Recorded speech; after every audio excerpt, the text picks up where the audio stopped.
talk fast, and Okay. sometimes I miss some of it. So if it's recorded, I can go back and check what you're saying.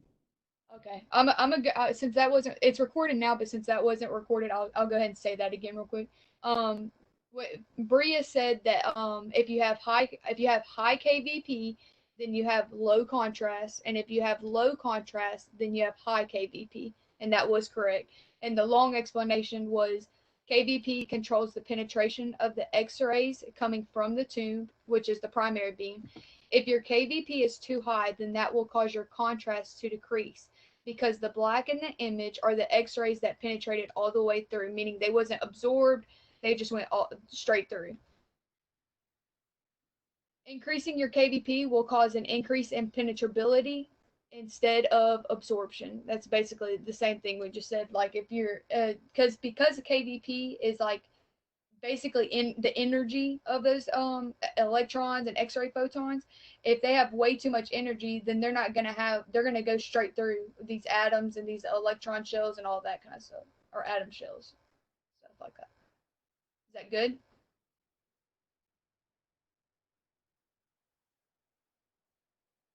Okay. The second question was, what does KVP do in the production of X-rays in the circuit and tube? Candy, answer that, please. Unmute yourself. I was reading something on the PowerPoint. What'd you I say? know. Don't put me on the spot. And by the way, guys, like I do this. So if you see me doing it, just like don't go tell the rest of the class, or do. I don't care. It don't really matter. Um, the question was, Candy, is KV or what does KVP do in the production of X-rays in the circuit and tube?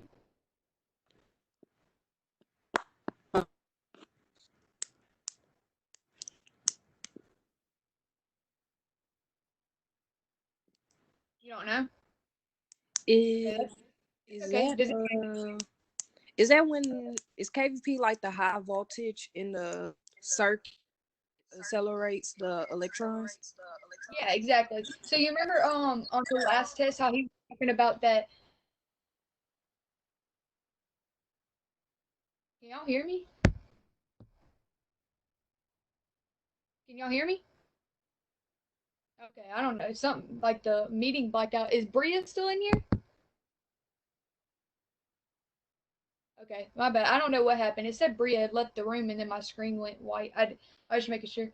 Um, but what you said, Bria, is correct. You remember how in on the last exam when I think it was chapter, I don't remember what chapter it was, but he was talking about that space charge.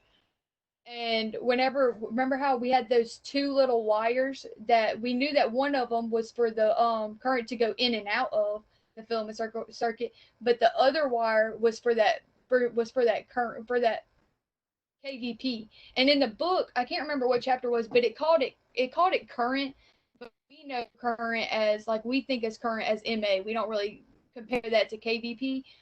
But the answer, like Bria was correct, but it's the KVP gives the negative charged electrons that the electrons need to travel at a high speed from the cathode to the anode to create X-rays. So that it's given them, like, all them electrons that's built up and held in there in that space charge cloud. It's given them that push so that they can go all the way over to the cathode and interact with, like, the atoms and orbitals and electrons over there. Is that good?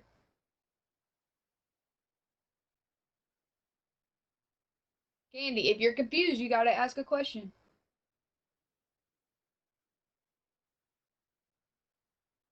I can't hear you, Candy. Other notes that I took down on it. Okay, but are you good?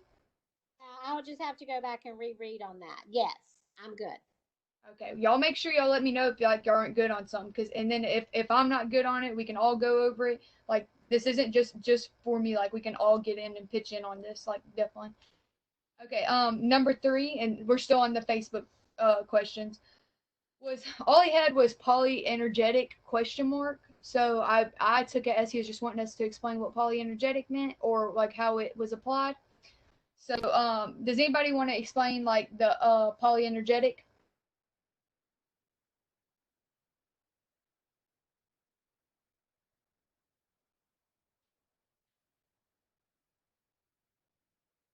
Samantha, do you want to explain polyenergetic?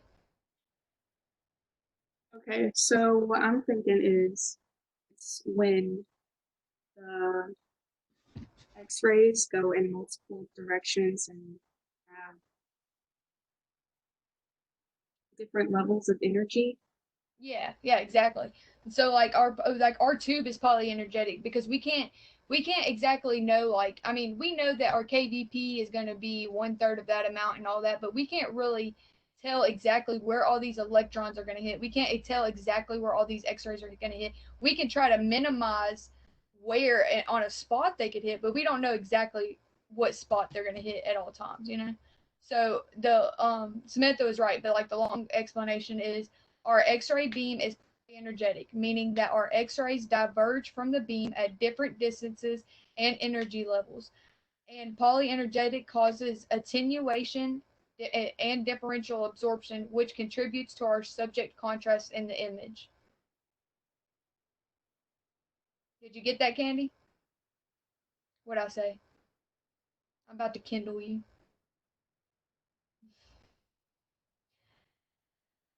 I put down that X-rays go in multiple directions with different types of energy. Not exactly sure where they will hit from the X-ray beam. I mean, where they will hit. Yeah. Or where they will go and interact. Really is like, I guess that's a little bit better than hit. What, Amanda? Don't forget the brims interactions. Yeah. Because they make the beam have different energy levels. And like Amanda said, the brims interaction, like the brims is in the tube, which is the most, or is in the X-ray circuit and all that. That is where most of our the most X-rays that are in the tube are brims. They're they're like low energy, and that is what causes our beam to be polyenergetic, is the brims interactions. You said brims is low energy. Yes, ma'am. What you said, and it's in the tube. Yes, ma'am. It's an interaction within the tube to create an X-ray that's going to go and hit the patient. This is before it's even gotten to the patient. Like brims is before it's even at the patient. Okay. Okay. What is I said it a little bit ago, but what does polyenergetic cause? Like, because our beam is polyenergetic, what is that going to cause within our image? Sound. Would you say Bria? No, that's Kayla Love. I say, is it sound? Um I'm sorry, I'm eating, so no, it's completely fine. I can only see at the bottom where it says like speaking Kayla, speaking Bria. That's why I was confused. Did you say is that does it create sound? okay? No. I think no. I think you're thinking of scatter. Scatter radiation creates the noise and fog in an image. Okay.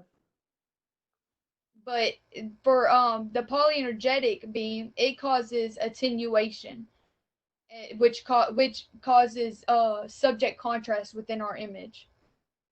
Okay. Because if those X-rays are like, if you think about it, those X-rays are coming from the beam and they're coming in at all kinds of different energy levels. That's why it's a polyenergetic. When they're coming in at different energy levels, they're going to interact with so many different things, like different bones or tissues, and that's what's going to create like our grayscale. You know what I mean? Yeah. Because if an X-ray penetrates all the way through, which would mean high KVP, like Bria said earlier, if a X-ray penetrates all the way through, that's going to be the black of our image. Now, if an X-ray gets absorbed, and like it would like in the bone or something like that, that would create like a white look, and that would create like the different. The gray. Is that black look like the pre-umbra the other day? Penumbra. Yeah. I don't really know. I don't know if that is like what that is, because it just says that penumbra is like the blur, but it says umbra is the inner portion of the image. So I honestly thought that too, but I didn't really know that, and I was gonna ask him that. But I'm gonna write that down just to make sure I get that question to him. So, You said when it penetration, that's when it creates the black. yeah, And if it's absorbed, it's the gray. yes, it's the different shades of gray, and like attenuation is what causes the different shades of gray. Because you can't remember that you can't. 1 second, let me write down me and Bria's question. Remember that attenuation and absorption are two different things. But absorption is a type of attenuation. That's right, Amanda? Attenuation is absorption and scatter Yeah. together. Yeah. Okay. We're gonna move to the next one. Oh, well, that's actually what this next one is about. It's attenuation versus absorption. And Amanda just explained it, and that's right. Attenuation and absorption are two different things, but absorption is a type of attenuation. Attenuation is the difference between absorption and scatter, which you could also say absorption, scatter, and transmission, to be honest, because transmission is the complete penetration through. But absorption, in terms of creating a radiographic image, means the complete X-ray is absorbed in the atom, like in that little orbital shell it was having an interaction with. Does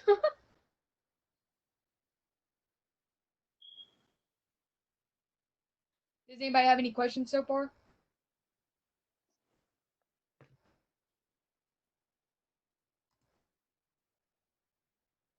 Are we good to go? And then this is the last one that he had listed.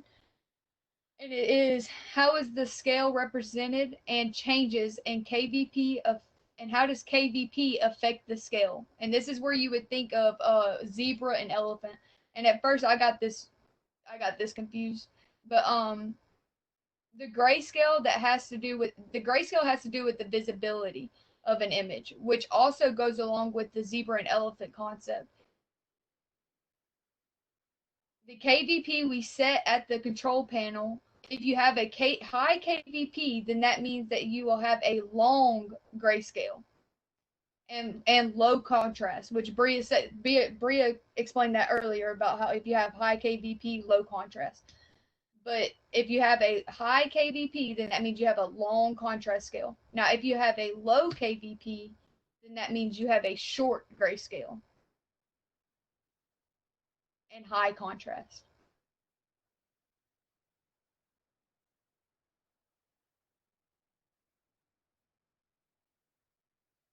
I see Candy writing stuff down, and I think Bria is too. So I just want to make sure that, like, I don't like keep going.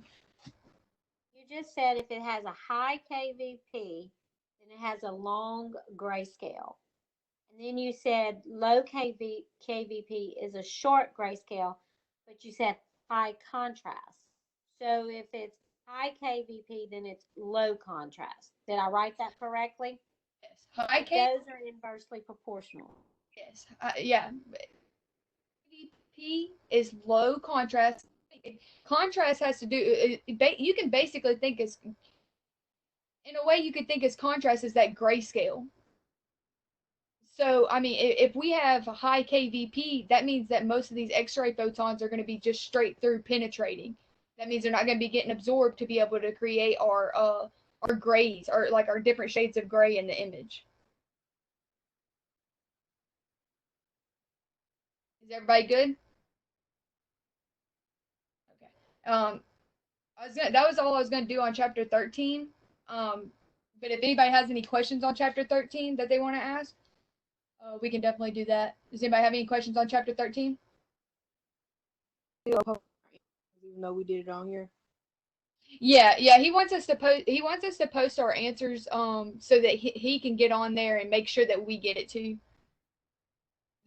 That's why he wants it. I guess he told us last night that the whole reason he posted or Paige posted those questions is so he can get back on there and make sure that we are understanding. And also, like, if he sees like a large amount of the class like getting one concept wrong, then he knows to focus on that. It just bothers me what he commented under my answer. I know. Whenever he commented under mine, I was like, "Dang, I worked so hard to write that out in my notebook, and I wrote it all wrong on that part." Because I got that. What he said about mine confused me because I put high KVP is low contrast because the X-rays are penetrating through and they're not being attenuated. So that would make it less attenuation. And then with the low KVP, I put high contrast, short grayscale, and the beam is attenuated more because they're not just going straight through. But then he commented under it and said, I'm wondering about your low KVP and short scale because the beam is less attenuated, so more are kept in the body and less are transmitted, which doesn't make any sense to me. I don't know. Paige told me and Malak last night to like make sure that he does not get confused. She was like, she said especially on this lecture or like this exam, because y'all know how like I mean Kendall can easily just get off track and then say one thing and he's actually meaning a complete other. But she said that he ended up doing that. He had a lot of problems with that in this one because I think you're right, Amanda. Because if you have high KVP, then you're going to have less attenuation. If you have low KVP,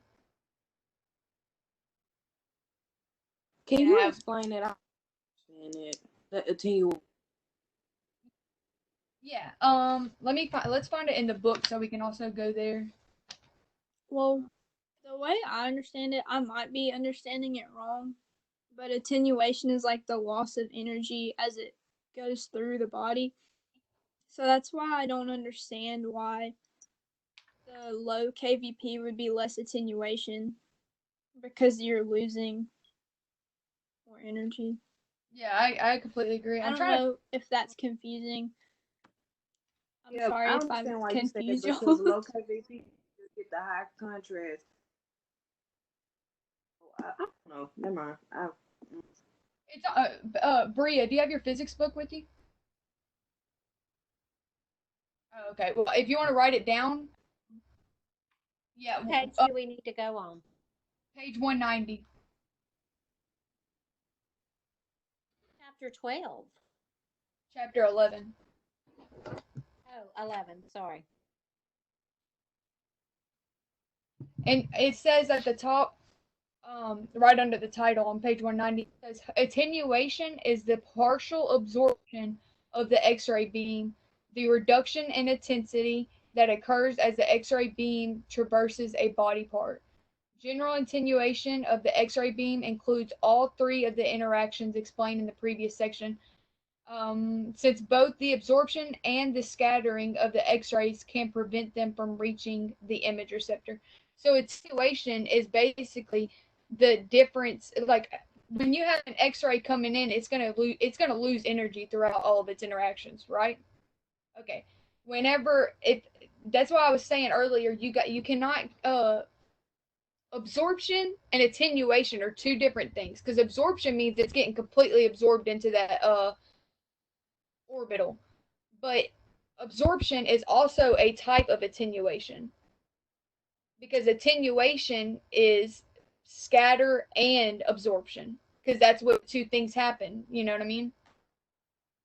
I had learned attenuation and absorption was attenuation wasn't a complete absorption of it, it was only partially. And then absorption, it was absorbed all the way through the body. Yes, that's why I'm saying you can't, they're not the same thing. But absorption is a type of, because it is going to absorb some of that electron or X-ray photon's energy throughout the interaction. Think of the way you got it in your head and let that stick, because that's good. Are y'all good? Are y'all good? Kayla, both the Kaylas and Oriana. I can't see y'all's faces, so. Yeah, I'm gonna just go back and reread because I'm more of a visual learner. Yeah, yeah. That's what sucks about this thing we're having to go through. Hello. Okay. Hello. Hey. Hey. Comparing KVP versus attenuation.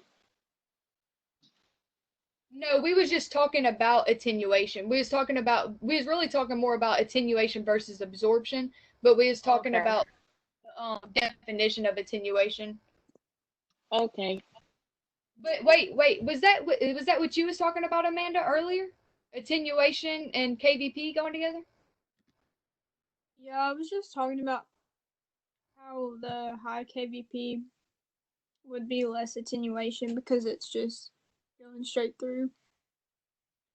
Is that right? Is that what you would think too, Kayla? Yeah, I got that off Red Tag Bootcamp.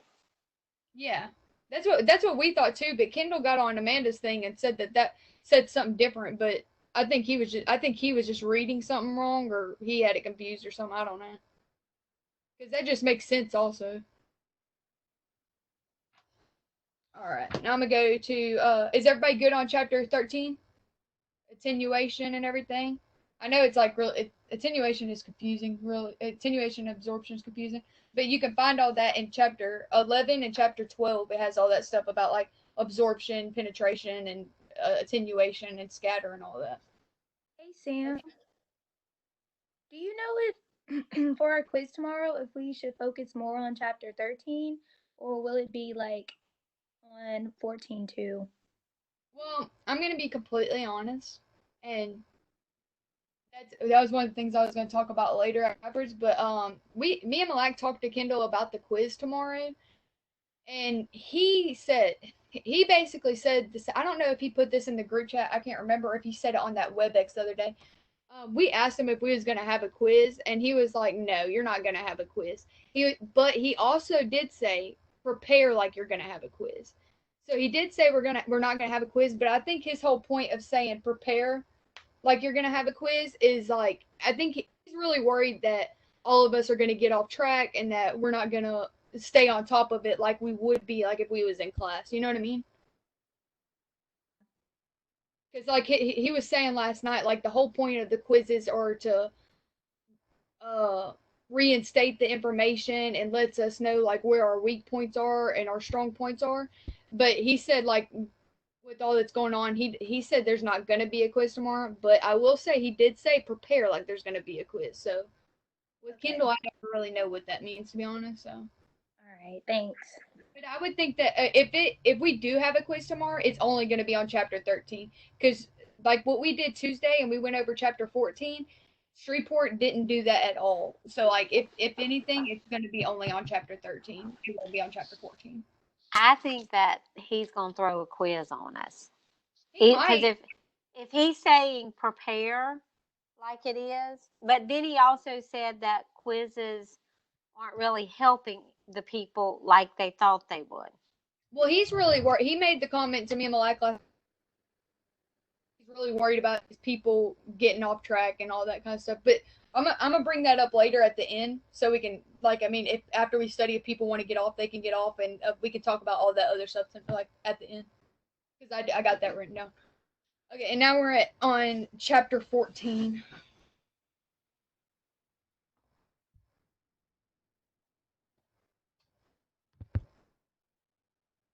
Okay, I pull up my PowerPoint. I watched his 2019 lecture that he had put up, and he was with like that was Paige's class that it was, and the audio I talked to him about it like 10 minutes before I got on this actually. The audio was not that good. It honestly sounded like I don't know, like he was like an 80-year-old chain smoker. Honestly, I don't know what it was, but the video is good and you still get a lot off of it. But I'll be honest, everything that he said was practically word for word for what he said in our little Tuesday thing. And I'm not sure if y'all know. I'll just talk about that later too. Sorry. All right, starting on chapter 14, and that's page 225, and that is the recognizability. I'm not really good with words. I'll be honest. Geometrical integrity. Ability. Yes, you're right. All right. So, one thing that I don't remember if he said Tuesday during his little thing because I haven't rewatched that. But one thing he did say in the 2019 lecture that they have posted in Moodle that I watched a little bit ago, he did say like a very good like analogy that helped me understand it. So, you know how he said that visibility and recognizability are two different things. Well, the way he explained it, and he had an analogy, and he might have already said this to everybody. I don't remember honestly. Is you know how when you're driving down the road and you can see a car, like so you can see it, so the car is visible, but you might not be able to recognize the car. Like you might be able to be like, oh, that's a car, but I don't know if it's a Honda or a Toyota or a Maxima or stuff like that. So that's why visibility and recognizability are two different things. And if the image is visible, that's good. But if the image is not recognizable, then you might as well throw the image away because it's not any good. It's worthless if it's not recognizable. You know what I mean? I need like thumbs up or something. I can't see all y'all or hear y'all. I see why Kindle is like this now. I don't know. um. So do y'all get that on the like the recognizability versus visibility? That's good. Okay. The next thing on. Wait, go ahead. I'm sorry. Is this about that magnification and stuff and all that distortion? Yeah, I'm gonna get to that later. I'm starting out at the beginning of chapter 14, and then I was gonna like in chapter 14 with the magnification formula that he taught us last night. Is that if y'all don't want to go over all of chapter 14, we don't have to. I just figured we could. But if y'all just want to go over the magnification formula, I can do that too. It's up to y'all.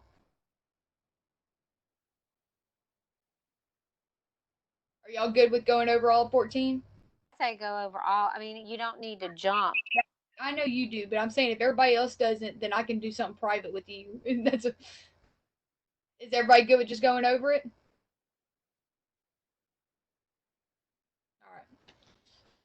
All right. Okay, the next thing is this is still on page 225 is the sharpness, and he said also sharpness and spatial resolution are the same thing, like they go hand in hand. So detail sharpness and spatial resolution, same exact thing. And the ARRT, I don't really know how important this is going to be considering test material, but it was mentioned a lot like throughout. He said it, and then in the book and in the PowerPoint, and he even mentioned it in the 2019 lecture about how the American Registry of Radiological Technologists, which is ARRT, uses the term spatial resolution for this quality and defines it as the sharpness of the structured edges and recorded in the image. I'm sorry. So basically, just know that ARRT and that it means sharpness.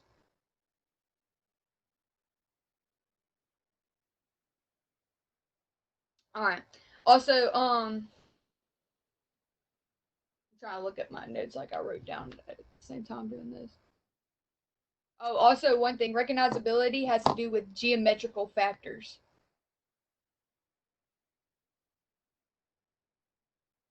All right, and now we're getting to the umbra and penumbra. And the other day when we was in the little lecture and in his 2019 lecture, he has a lot of stuff, and I'll explain it.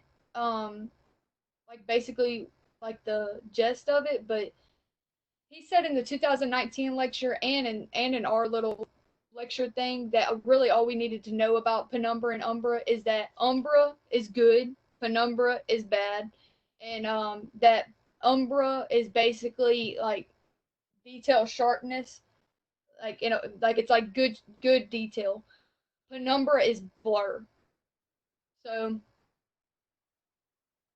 and then if anybody has this answer, then like let us know because me and Bria both had the same question. If penumbra is bad and it's on the outside edge, does that mean all that black collimated field is considered penumbra? Or that's one thing. If nobody knows it in here, then I was gonna go ahead and ask him after this, so I could get us an answer. And after I get an answer, I'll post it in our little group chat. And I know Samantha and Caitlin, y'all aren't in our group chat, but I'll make sure to get it to y'all, or I'll post it in our whole group chat, whatever.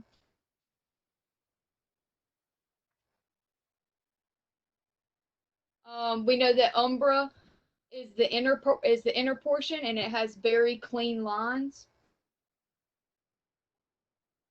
Okay, well, on the PowerPoint, because you said if like talking about the outside edges, the black on the outside of the image, right? Yeah.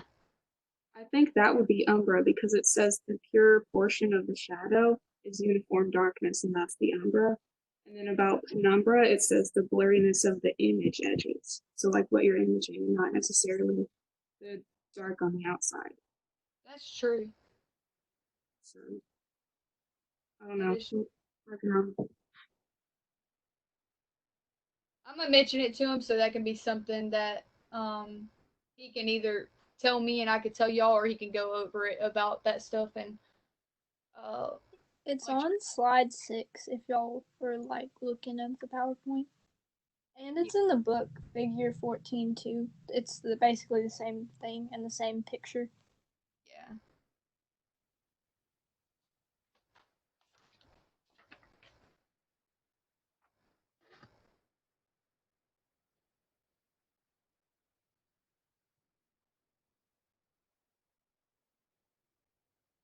Y'all ready? Anybody got any questions or anything that if y'all have anything that y'all want me to go to like if there's anything that's confusing and y'all feel like it's something that Kendall needs to go over like with you with the whole class, because I'm not perfect. I'm not going to explain every little thing perfect because I'm just not. But if there's something that y'all want Kendall to like concentrate on, let me know so I can let him know. Y'all good though? Okay. All right.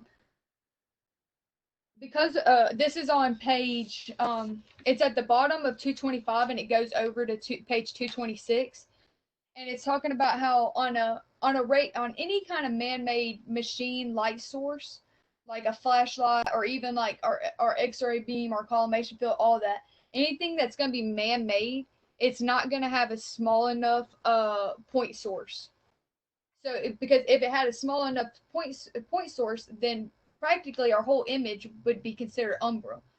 But within our like radiological field and in our world, all except for the sun, everything's pretty much man-made light. And what that's saying is we don't, with man-made light, we don't have enough small enough point source, and because of that, we will have shadows. And because of the light source, it is projected at several different angles and from several different points. So you think about like a flashlight, like how our this directly relates to X-ray beam. Yeah.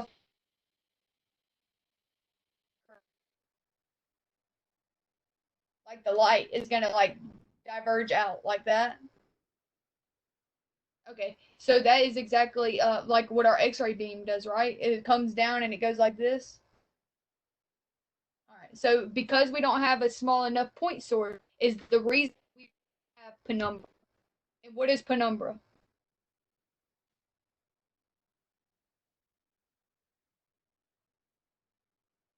Blur. Blur, yeah.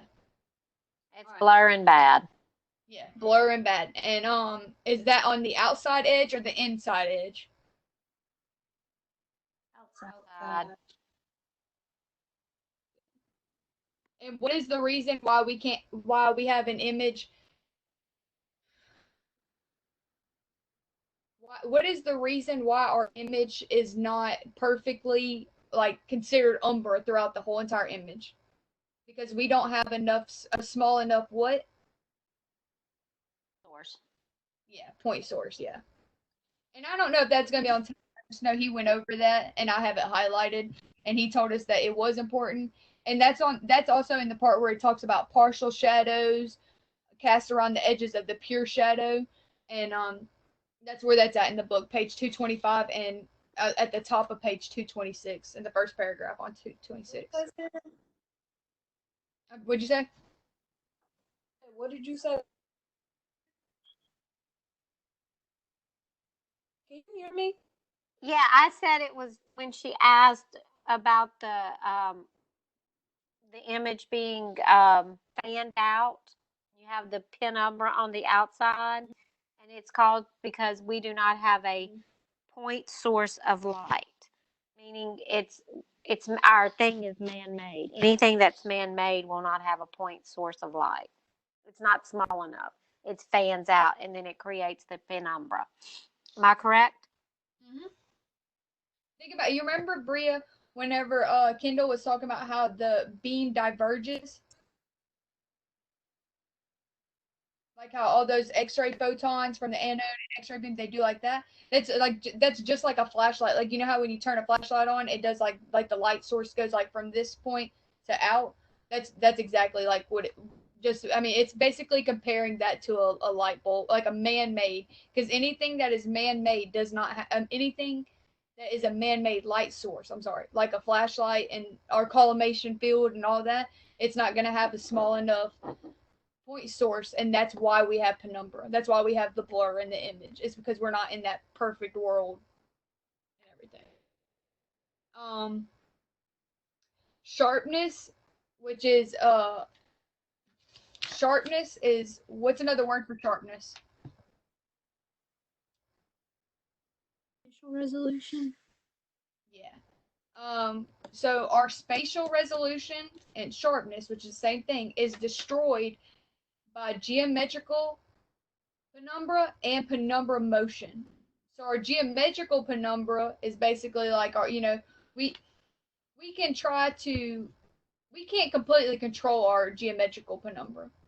We can try to like help it, like as in like our SID, and like we can keep it at a 40, like the 40 inch, you know what I mean? And we could try to minimize that collimation field, and we could try to do all that, but at the end of the day, like, I mean, we can't completely control it, you know what I mean?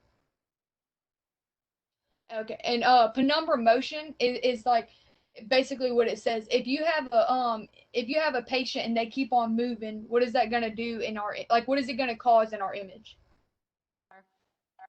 Blur. Yeah, so that penumbra motion is if a person is moving, or let's say like the image receptor is shook, or like the X-ray beam shook, or the patient, whatever, it's gonna cause blur.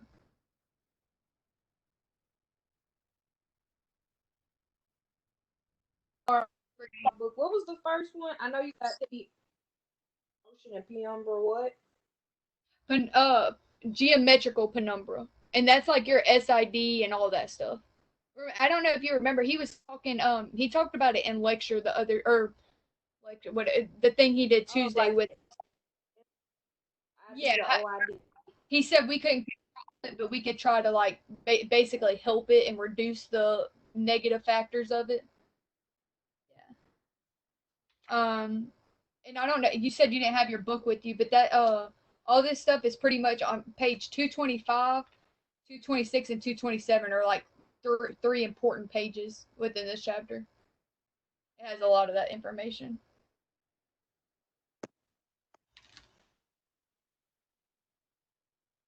All right. Are y'all ready to move on from penumbra? No, can you? I probably just Wait. missed it. Can you hear me? Yeah, I can hear you. Okay. I probably just missed it. You probably just said it. I'm sorry if I did miss it. But what is the difference between geometrical penumbra and motion penumbra? Okay, so geometrical penumbra. So think of geometrical as like geometry, math, and that's just how I think of things. I have to like put them together.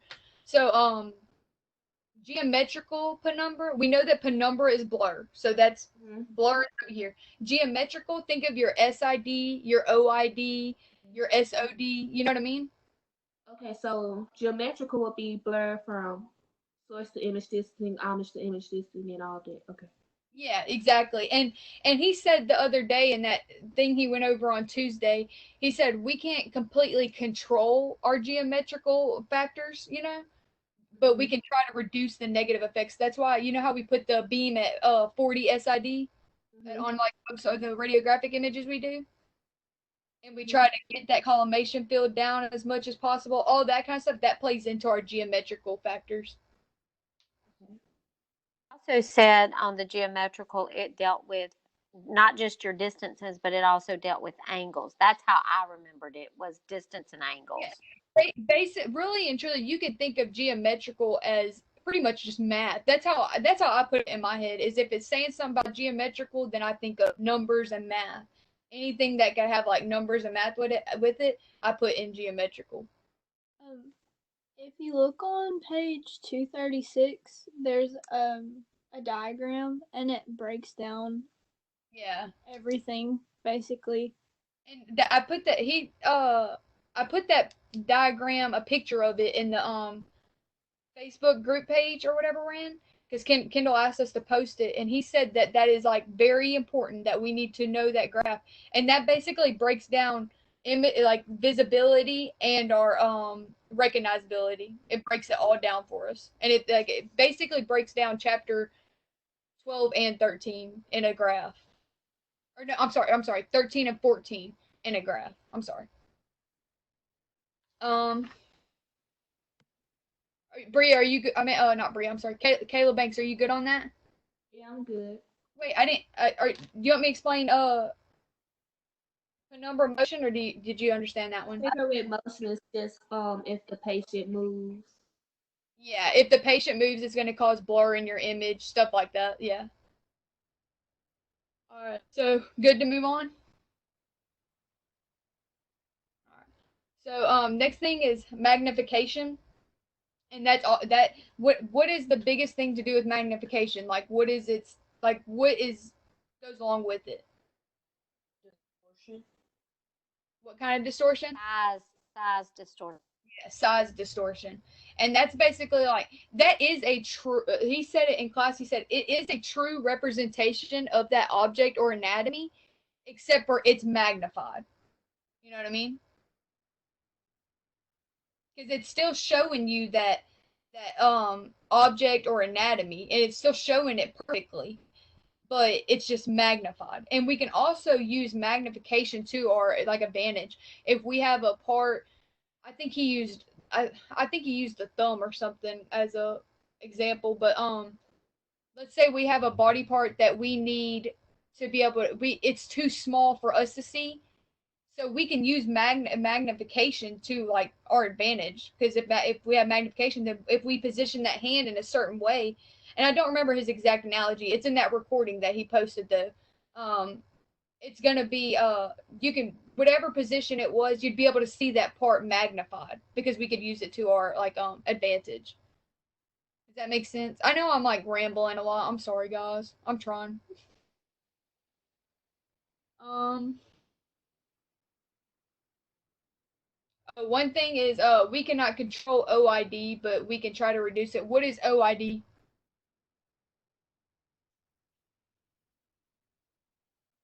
To image receptor distance.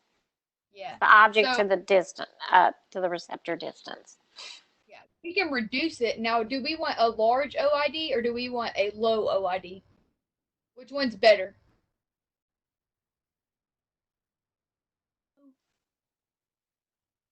Low. Low. Low, yeah. Sorry, my bad, guys. Okay, now we're gonna move on to shape distortion. Also, remember that on this was an important thing that he said with magnification in all dimensions, magnification is equal throughout the image. So meaning like if I do a image of my hand, magnification is going to be the same amount as if I from the metatarsals, they're going to be at the same amount for my phalanges and all that.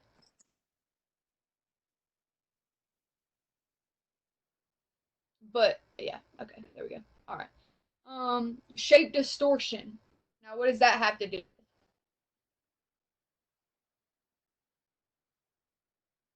The Could be the size.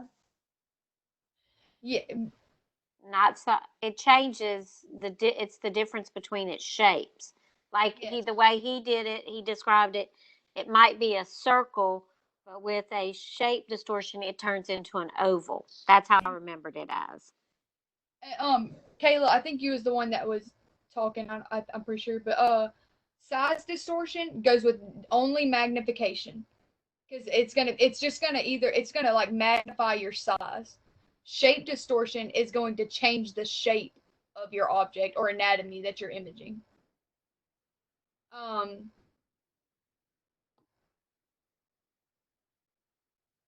like Candy said exactly.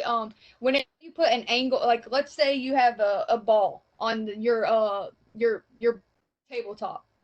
We could put a let's say we put a 15-degree angle on that beam.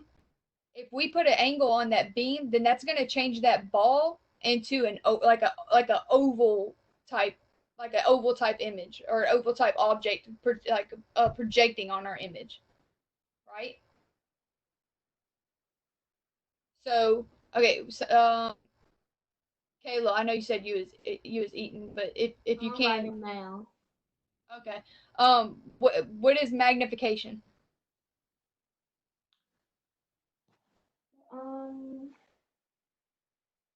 You have to run that back. I was writing as you was talking. It's I didn't write anything down for magnification.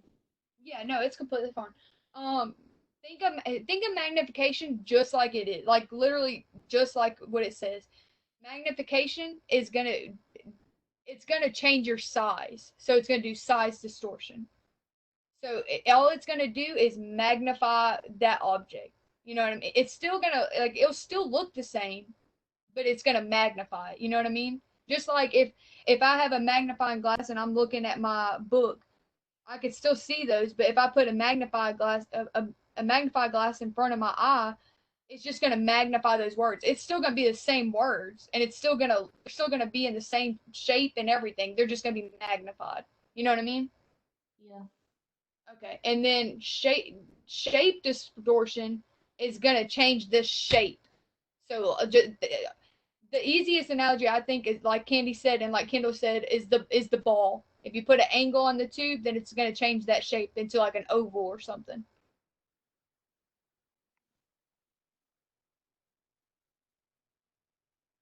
And with shape distortion, it's either going to foreshorten that object or it's going to elongate that object, which means foreshorten means it's going to like basically like clump it all together into a tight thing, or it's going to elongate it, like make it longer. Ariana and Kayla Anderson, are y'all and Samantha? I can't see y'all. But are y'all doing good? I'm doing good. Okay. Y'all please let me know like something like if y'all need help or anything. Okay. Well, that's pretty much where he stopped the other day, talking about in that little lecture thing, you know. Now, I did look ahead a little bit, which I'm not really gonna go into because I want him to be able to teach it first, so I make sure I get it too also. But basically the rest of the chapter was other than the magnification formula we're about to go over was basically sharpness. And also, we do not those formulas. Don't even look at those other formulas because there's only going to be like I don't know about these other chapters, but for this chapter, we only need to know the magnification formula. Now, he did say for testing purposes that we didn't need to know how to calculate and all that, but he also still wants us to read that part of the chapter because he said it will help us understand that concept a little bit better.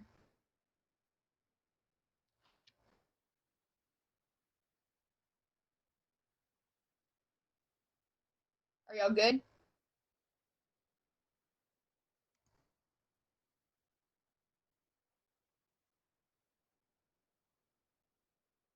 Has anybody put in?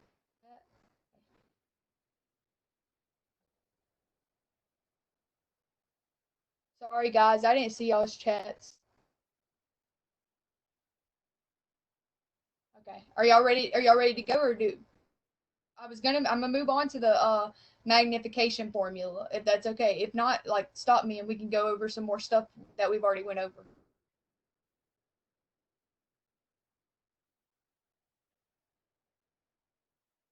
Bria, you good?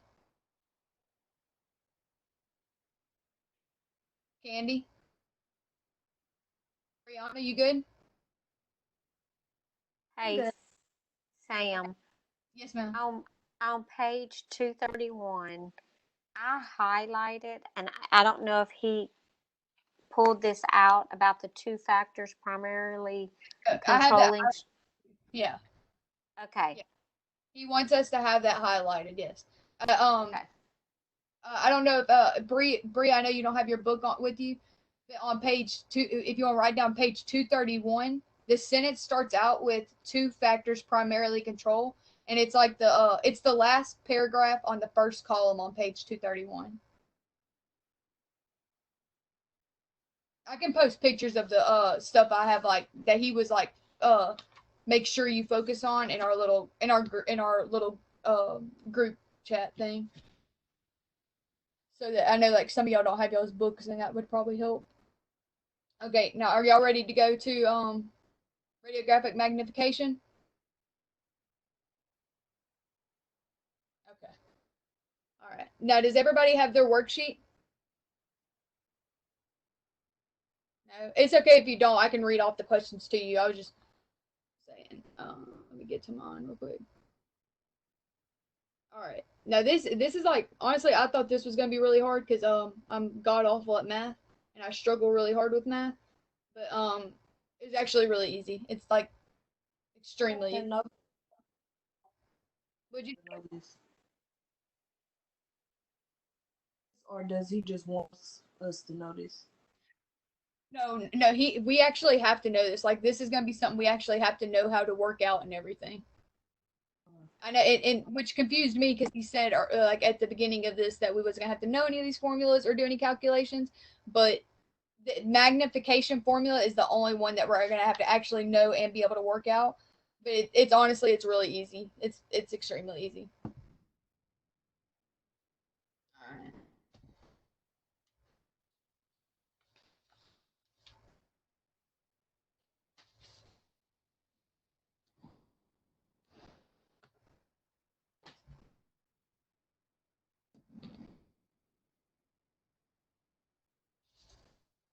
Y'all just let me know when y'all are ready.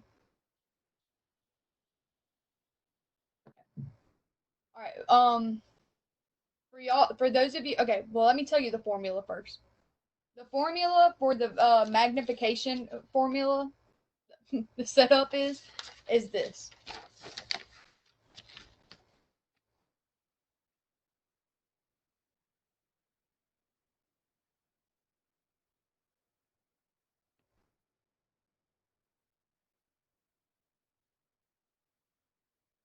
Y'all got it down? Okay. And that is just, it's going to be SID, which is source to image distance, over SOD, which is source to object distance, equals I over O. And I is going to be your image length, and your O is going to be object length. And the best way, he explained it in a very good way to help remember how to set up the problem. Your I's are going to be on top and across from each other. Your O's are going to be on bottom and across from each other. So like SID equals I, SOD equals O. And also, one thing I wish I could like draw out for y'all. That'd probably help. I don't know. I'll try to do this. Can y'all see this notebook pretty good? If y'all need to, if like y'all are all seeing the like each other, you can for this purpose if y'all want to. I mean y'all don't have to. You can like double click on my face, like on my little screen part, and it'll like bring me up like bigger, and that way y'all can maybe see this stuff a little bit better. Because I was gonna draw it out for y'all. Where's the whiteboard? Because that was easier to see. The whiteboard has all my to-do stuff, coronavirus at home list. Oh, sorry. Yeah, I'll make sure the whiteboard is like up and ready for next time. Because that is the whiteboard's a lot better. Okay, so for those of y'all that have y'all's worksheets, if you don't, that's fine. But like I was saying, with the SID is over SOD. Now remember that magnification equals I over O. So magnification is SID over SOD.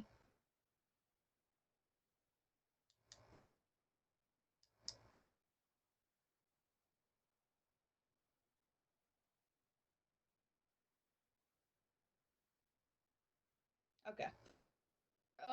Those of you who have their worksheets, I'm going to be doing number 1. And for those of you who don't, I'm gonna write it out and I'm gonna say it so y'all can follow along. And if y'all don't get everything, I'll make sure to take a picture of this also and send it in the group chat. Okay. Number 1 is if the SID is 72 inches, the SOD is 68 inches, and the object length is 6 inches, what is the image length? All right, so now let's set up our formula. It's going to be SID over SOD equals I over O. So we know that our SID is 72, our SOD is 68, our object length is 6. And Kendall said yesterday when he was teaching it to us, he said you can either put an I or an X. I think it's easier to put an X in this spot because that's just what we've all pretty much grown up knowing to do as far as geometry and algebra. So I'm going to put an X there. If you don't want to, you don't have to though. All right. And so this is how your problem should look set up. All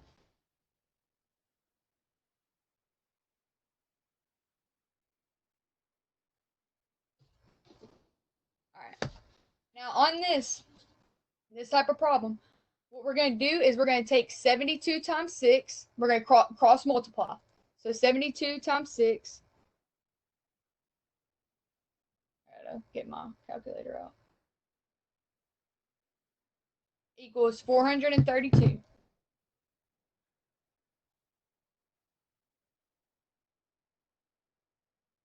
And then we have 68 on that other side because it's still over there, right? So it's gonna be, since we cross multiplied and we basically have 68x equals 432. I'm sorry. So now what we're gonna do is 432. We're gonna bring that 68 over and we're gonna divide it by 432. So 432 divided by 68 equals what?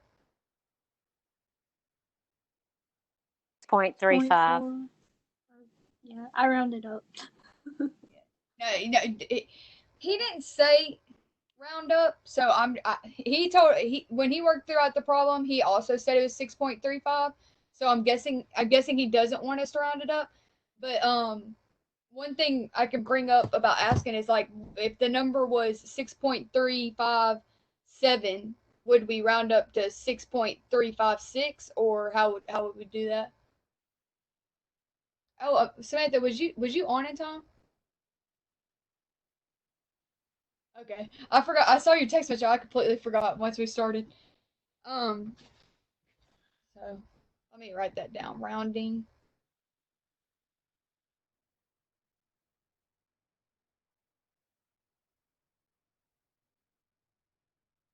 Okay, so basically this is pretty slow, but what you're gonna have is 72 over 68, which that is your SID over SOD, and then you're gonna have equals X because we're looking for our image length over 6, and then we cross multiply, and we get 432 from our 72 times 6, and then we divide 68 by 432, which that would give us the 6.35 is going to be our image length.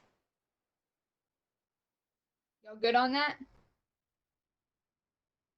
If you're not, let me know, and we can completely work over the problem again. It don't bother me none. So you're cross multiplying first? Yes. Okay, because Malak taught us a different way. How'd she teach y'all? She just told us, so if you do, for the first question, 72 over 68, and you would just divide those first, 72 divided by 68. And then, so it would be whatever that is as your top answer over 1 equals x over 6. And then you cross multiply. If that makes sense. I mean, Yeah, I know. you still get the same answer. I see what you're saying. I think she was kind of I think she was like she did. I mean, she got the right answer, no doubt. But I think she kind of added a step in there. Y'all do it however y'all want to, though. If y'all find it easier way, y'all do it that way. I have to have the most simplified way because I am suck at math. So That sounded so complicated. yeah, I know. It's like It's pretty Follow simple. I didn't follow it with her. well, well, I'll talk about that later. But that's about something I was gonna let y'all know. Like, for instance, in the calculator for the first question, all you would have to do is 72 divided by 68, and you get 1.05, and then you can times that by 6, and you get 6.35. And then there you go. But like whenever it's switched around, then it gets a little bit more complicated, but I don't know. I just try to do it the easiest way I know how to. I don't know. But Malaka's probably good at math, so it probably doesn't like confuse her in any kind of way. She probably won't skip a beat. All right. Is everybody good on number 1 though? Okay. Now we're gonna move. The questions that I'm doing is like it's the questions that he went over with us too, but it's like different types of these kind of questions. Like it would be like a different kind of thing. So like number 1 and number 2 can be worked out the same way. You see what I'm saying? So now we're going to number 3 on the workbook page. And that is if the SID is 44 inches, the OID is 2 inches, and the image length is 3 inches, what is the object length? Okay, now can anybody point out to me where, like, what the different thing is in there? X is on the bottom in the denominator spot. No. Well, yes, but that's not what I'm like trying to get at. What is different in this like this little description it's given us, like all the little numbers? Oh, the OID versus SOD. Yes, OID. All right. So with OID being 2 inches, what you're gonna do is you're gonna take your SID. Because we still gotta find SOD, right? For our formula, we have to have SOD.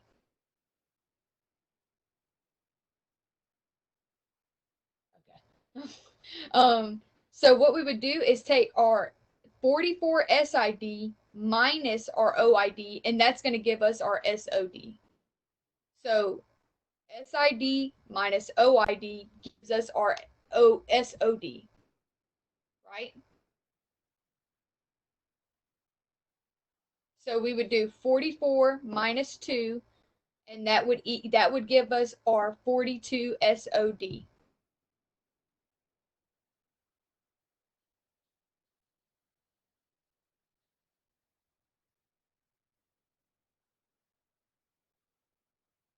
Good. Okay. And then after that, after we found our SOD, then we're going to set up our formula.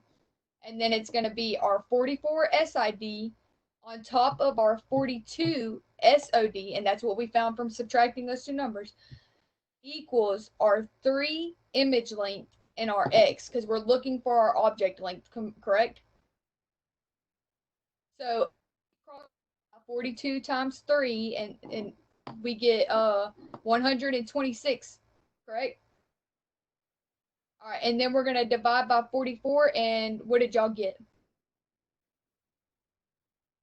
Not you. 2.86. Okay. Caitlin, what'd you get? 2.86. What'd you get?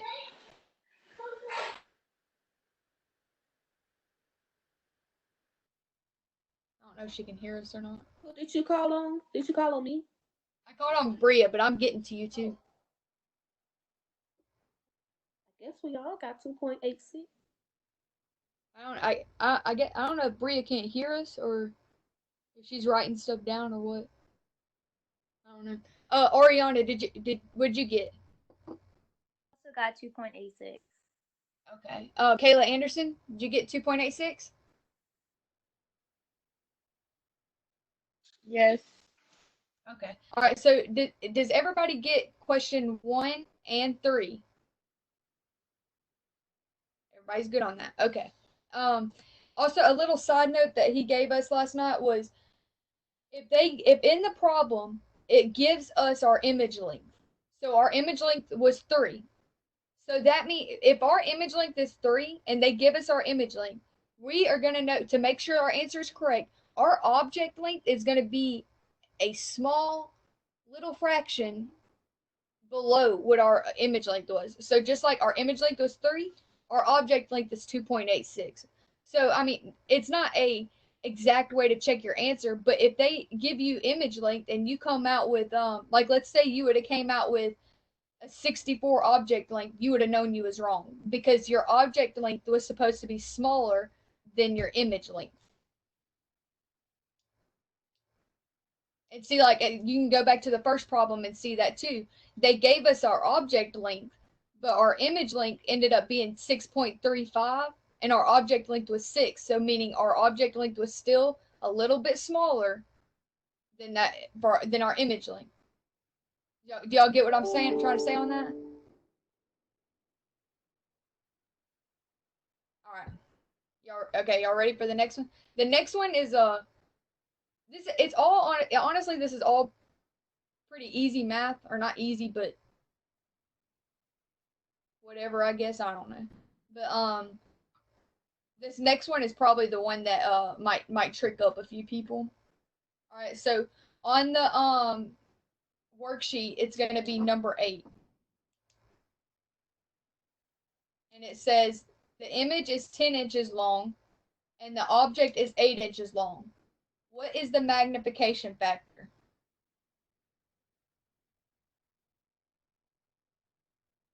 Find the SOD and the OID.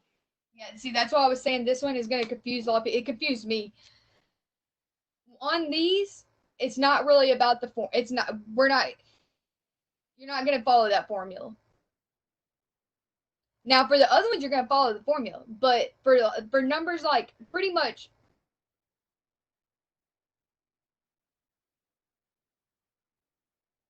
8 and below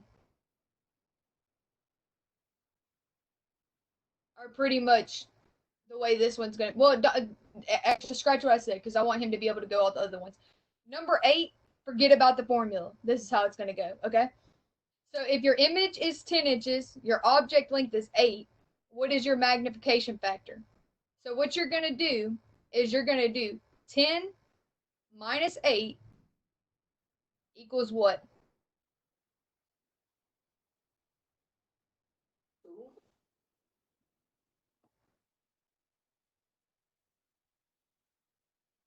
Minus 8 equals 2. Yeah, why is he? Hold up, he must have taught us this wrong. Hold up, because earlier you said that magnification equals I over O. So all you would have to do is 10 divided by 8. 10 divided by, my bad, that's why I was confused. I have a little thing written, but it looked like a minus sign. My bad, guys. Thank you for coming in to save the day, Samantha. Okay, so what you're gonna do is because like Samantha said, because magnification equals I over O, do 10, which that equals what? 0.25. 25. This is where kind of the confusion starts to come in. How it says 1.25, 1 is going to represent your true object size. Remember how we said earlier that magnification magnifies it a little bit? And we're looking for a magnification factor, correct? So in this problem, our magnification factor is 1.25. But now if it was asking what is the magnification percentage like it does in question number 11. Okay, so 1.25, 1 is what is 1 representing? The true size of the object. Yes, 1 represents the true size of the object. That 0.25 represents our magnification percentage. So it would be If they ask what is the magnification percentage, you would say that the magnification percentage is 25%.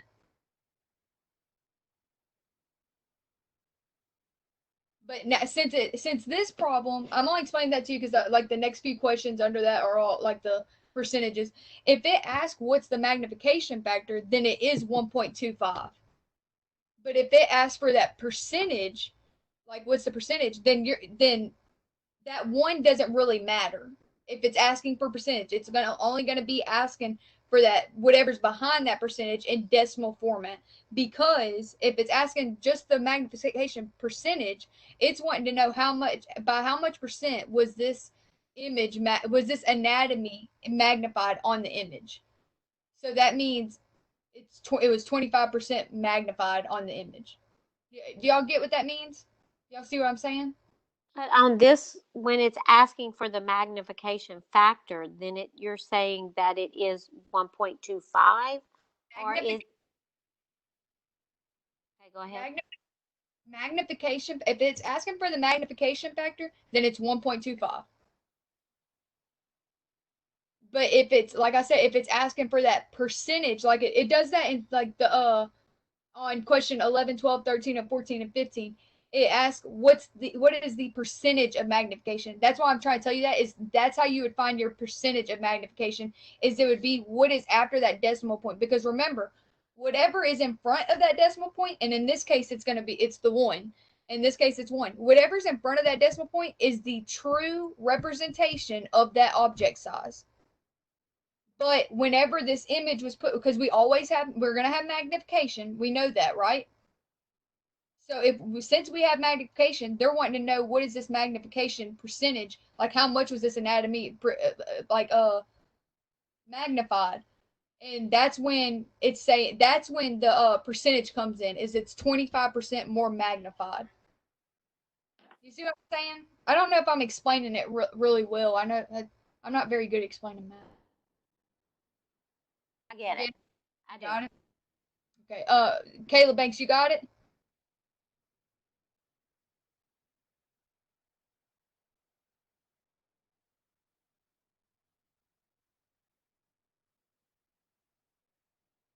Hey, Kayla, can you hear me? Oh, you was talking to me? Yes, ma'am. I had walked off. I'm sorry. It's fine. I was just making sure that you was getting it. Yeah, you said the numbers behind the point is the magnification factor. No, the numbers behind the decimal is going to be your magnification percentage. Your your magnification factor is that whole number, 1.25. Oh, okay. Next time we do this, I'll make sure I have my marker board down. I know, like, I've done tutorings with Candy before, and I've had to write things out on my marker board, and that helped out a lot more. And I didn't have it cleaned off tonight because I have all my other stuff put up on there. Okay. Caitlin, you keep switching kids. Yeah, we got like those things over here. Cheaper. What is that movie? Cheaper by the dozen. Okay, so does everybody get it? I'm gonna write it all out like nice and neat and like to explain each step, and then I'll put it in our little group chat. And I'll if Samantha, if you need it, just text me. And if Caitlin, if you want it, just text me, and I'll send it to y'all through like text message, because I'm not in y'all's little group. But just let me know if y'all want it, and I'll send it in our group. And I'm gonna ask Kendall some of these questions, and we'll figure out. Okay, I know this was very long, and I'm really sorry, and I hope to get better at it, and I will try. But the next thing, that was pretty much all as far as physics goes. Are y'all all good? I still have questions. Okay, what's up? I don't know if you were supposed to go over the ones. I mean, I did them all, but I have questions about the ones that Malak didn't go over. Well, but I'll tell you what. Kendall, he gave us these 3 problems last night, worked them out with us, and that's why we came to y'all with, because he told us last night. Kendall did a live WebEx, and he wanted it to where I got 8 students, Malak got 8 students, and that way on time periods, like we have these long lectures or we're in these WebEx for a long time and we have these like 18 people in this WebEx and he can't sit there and like help people individually. That's why he got me and Malak to split the class up, is so that we could try to get it through people more, I guess, and get it through to ourselves. But last night when he was on WebEx, he showed us these 3 problems and showed us how to do them. So that's why we came with these 3 problems. And he did say that he is going to go over all this stuff tomorrow, because he's going to go over all this stuff tomorrow, the whole worksheet. But if you want to, whatever questions you have, if you want to wait till tomorrow, and if he answers them, then that'll be good. And if he doesn't answer them, then let me know, and I can call him and talk to him or whatever, and we can figure that out, if that's okay with you. But I'm gonna be honest, that's why I didn't try to go on to other numbers, is because I wanted to make sure like I got my stuff correctly before I just gave it to y'all. And I know this stuff was correct because he worked it out with us. But as far as trying to think of what I was about to say because I just lost my train of thought.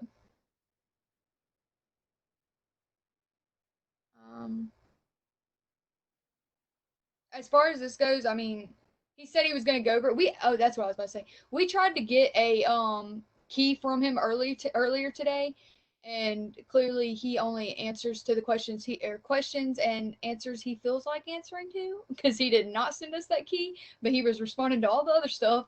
But so I don't know. He never sent us a key for us to be able to go through it all with y'all.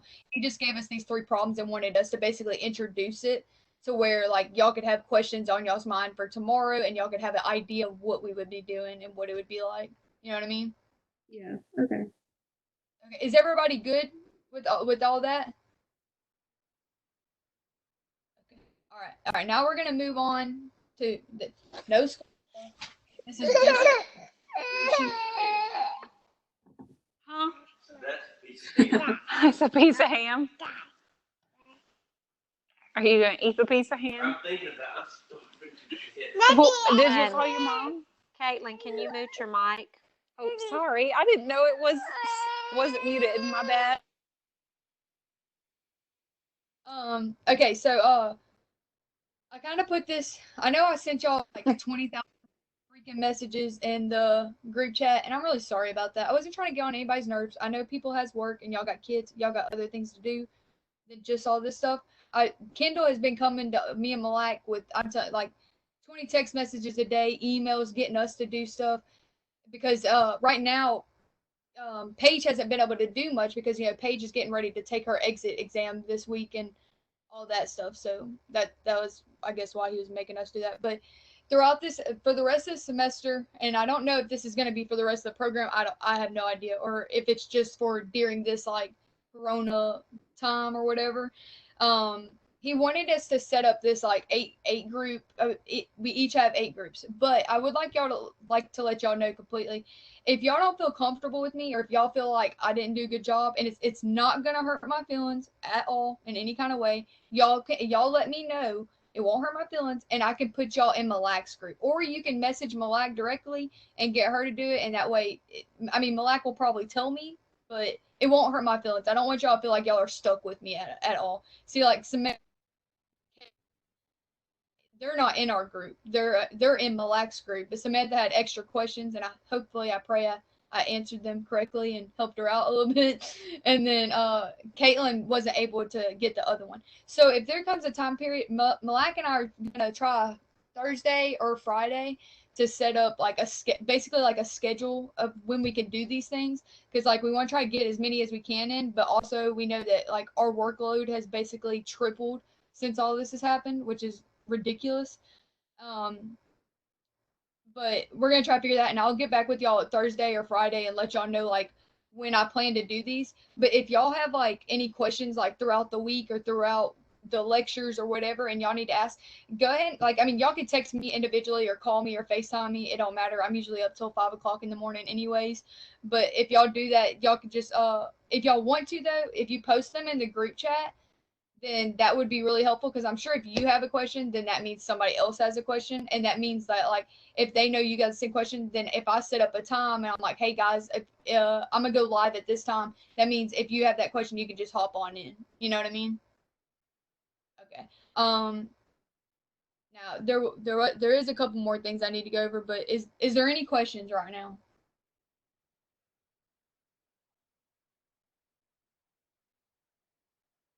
Good. Okay, I know this is long, and I promise next time it will not be this long. I'll be way more prepared, because I was not prepared at all to do this. He told us this last night to do this. All right. Okay, I was gonna go over our to-do list. Is everybody pretty clear on what's gonna be going on? I know Candy swore up and down we had a workbook quiz tomorrow, because she's been bugging me all week to get with her on workbook questions, and she's been killing me. But we do not have a workbook quiz tomorrow. We was supposed to, but